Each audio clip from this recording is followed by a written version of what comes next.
Chapter 47. Some weeks passed without bringing any change. We waited for Wemmick, and he made no sign. If I had never known him out of Little Britain, and had never enjoyed the privilege of being on a familiar footing at the castle, I might have doubted him. Not so for a moment, knowing him as I did. My worldly affairs began to wear a gloomy appearance, and I was pressed for money by more than one creditor. Even I myself began to know the want of money, I mean of ready money in my own pocket, and to relieve it by converting some easily spared articles of jewellery into cash. But I had quite determined that it would be a heartless fraud to take more money from my patron in the existing state of my uncertain thoughts and plans. Therefore I had sent him the unopened pocket-book by Herbert to hold in his own keeping, and I felt a kind of satisfaction, whether it was a false kind or a true, I hardly know, in not having profited by his generosity since his revelation of himself. As the time wore on, an impression settled heavily upon me that Estella was married. Fearful of having it confirmed, though it was all but a conviction, I avoided the newspapers and begged Herbert, to whom I had confided the circumstances of our last interview, never to speak of her to me. Why I hoarded up this last wretched little rag of the robe of hope that was rent and given to the winds, how do I know? Why did you who read this commit that not dissimilar inconsistency of your own last year, last month, last week? It was an unhappy life that I lived, and its one dominant anxiety, towering over all its other anxieties like a high mountain above a range of mountains, never disappeared from my view. Still, no new cause for fear arose. Let me start from my bed as I would, with the terror fresh upon me that he was discovered. Let me sit listening as I would, with dread, for Herbert's returning step at night, lest it should be fleeter than ordinary, and winged with evil news. For all that, and much more to like purpose, the round of things went on. Condemned to inaction and a state of constant restlessness and suspense, I rowed about in my boat, and waited, as I best could. There were states of the tide when, having been down the river, I could not get back through the eddy-chafed arches and starlings of old London Bridge. Then I left my boat at a wharf near the custom-house, to be brought up afterwards to the Temple stairs. I was not averse to doing this, as it served to make me and my boat a commoner incident among the waterside people there. From this slight occasion sprang two meetings that I have now to tell of. One afternoon, late in the month of February, I came ashore at the wharf at dusk.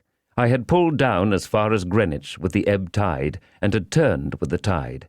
It had been a fine, bright day, but had become foggy as the sun dropped, and I had had to feel my way back among the shipping pretty carefully. Both in going and returning, I had seen the signal in his window. All well. As it was a raw evening and I was cold, I thought I would comfort myself with dinner at once, and as I had hours of dejection and solitude before me if I went home to the Temple, I thought I would afterwards go to the play. The theatre where Mr. Wopsle had achieved his questionable triumph was in that waterside neighbourhood. It is nowhere now, and to that theatre I resolved to go. I was aware that Mr. Wopsle had not succeeded in reviving the drama, but on the contrary had rather partaken of its decline. He had been ominously heard of through the playbills as a faithful black, in connection with a little girl of noble birth, and a monkey. And Herbert had seen him as a predatory Tartar of comic propensities, with a face like a red brick and an outrageous hat all over bells.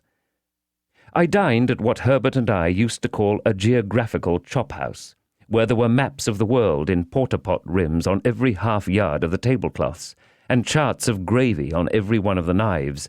To this day there is scarcely a single chop-house within the Lord Mayor's dominions which is not geographical, and wore out the time in dozing over crumbs, staring at gas, and baking in a hot blast of dinners. By and by I roused myself and went to the play.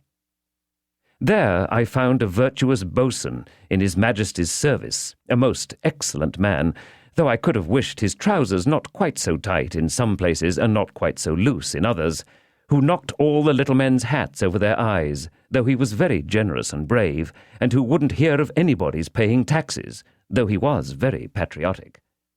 He had a bag of money in his pocket, like a pudding in the cloth, and on that property married a young person in bed furniture, with great rejoicings. The whole population of Portsmouth, 9 in number at the last census, turning out on the beach to rub their own hands and shake everybody else's and sing, "Fill, fill!" A certain dark-complexioned swab, however, who wouldn't fill or do anything else that was proposed to him, and whose heart was openly stated by the boatswain to be as black as his figurehead, proposed to 2 other swabs to get all mankind into difficulties, which was so effectually done, the swab family having considerable political influence, that it took half the evening to set things right, and then it was only brought about through an honest little grocer with a white hat, black gaiters, and red nose, getting into a clock with a gridiron, and listening and coming out and knocking everybody down from behind with the gridiron whom he couldn't confute with what he had overheard. This led to Mr. Wopsle's, who had never been heard of before, coming in with a star and garter on, as a plenipotentiary of great power direct from the Admiralty, to say that the swabs were all to go to prison on the spot, and that he had brought the boatswain down the Union Jack as a slight acknowledgment of his public services. The boatswain, unmanned for the first time, respectfully dried his eyes on the Jack, and then, cheering up and addressing Mr. Wopsle as "Your Honour," solicited permission to take him by the fin. Mr. Wopsle, conceding his fin with a gracious dignity, was immediately shoved into a dusty corner while everybody danced a hornpipe, and from that corner, surveying the public with a discontented eye, became aware of me. The second piece was the last new grand comic Christmas pantomime, in the first scene of which it pained me to suspect that I detected Mr. Wopsle with red worsted legs under a highly magnified phosphoric countenance and a shock of red curtain fringe for his hair, engaged in the manufacture of thunderbolts in a mine, and displaying great cowardice when his gigantic master came home, very hoarse, to dinner. But he presently presented himself under worthier circumstances, for the genius of youthful love being in want of assistance, on account of the parental brutality of an ignorant farmer who opposed the choice of his daughter's heart by purposely falling upon the object in a flour sack out of the first-floor window, summoned a sententious enchanter, and he, coming up from the Antipodes rather unsteadily after an apparently violent journey, proved to be Mr. Wopsle in a high-crowned hat, with a necromantic work in 1 volume under his arm. The business of this enchanter on earth being principally to be talked at, sung at, butted at, danced at, and flashed at with fires of various colours, he had a good deal of time on his hands, and I observed with great surprise that he devoted it to staring in my direction, as if he were lost in amazement. There was something so remarkable in the increasing glare of Mr. Wopsle's eye, and he seemed to be turning so many things over in his mind, and to grow so confused, that I could not make it out. I sat thinking of it long after he had ascended to the clouds in a large watch-case, and still I could not make it out. I was still thinking of it when I came out of the theatre an hour afterwards, and found him waiting for me near the door. "How do you do?" said I, shaking hands with him as we turned down the street together. "I saw that you saw me." "Saw you, Mr. Pip?" he returned. "Yes, of course I saw you. But who else was there?" "Who else?" "It is the strangest thing," said Mr. Wopsle, drifting into his lost look again, "and yet I could swear to him." Becoming alarmed, I entreated Mr. Wopsle to explain his meaning. "Whether I should have noticed him at first but for your being there," said Mr. Wopsle, going on in the same lost way, "I can't be positive, yet I think I should." Involuntarily I looked round me, as I was accustomed to look round me when I went home, for these mysterious words gave me a chill. "Oh, he can't be in sight," said Mr. Wopsle. "He went out before I went off. I saw him go." Having the reason that I had for being suspicious, I even suspected this poor actor. I mistrusted a design to entrap me into some admission. Therefore I glanced at him as we walked on together, but said nothing. I had a ridiculous fancy that he must be with you, Mr. Pip, till I saw that you were quite unconscious of him, sitting behind you there like a ghost."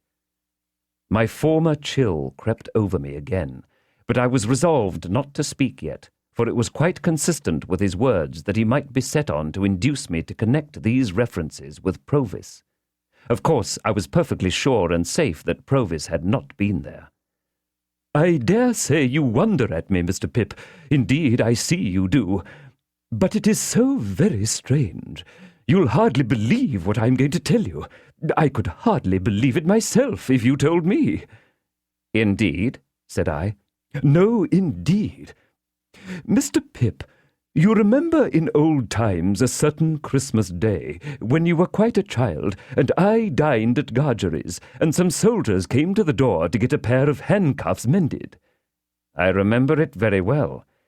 "And you remember that there was a chase after 2 convicts, and that we joined in it, and that Gargery took you on his back, and that I took the lead and you kept up with me as well as you could?" "I remember it all very well." Better than he thought, except the last clause.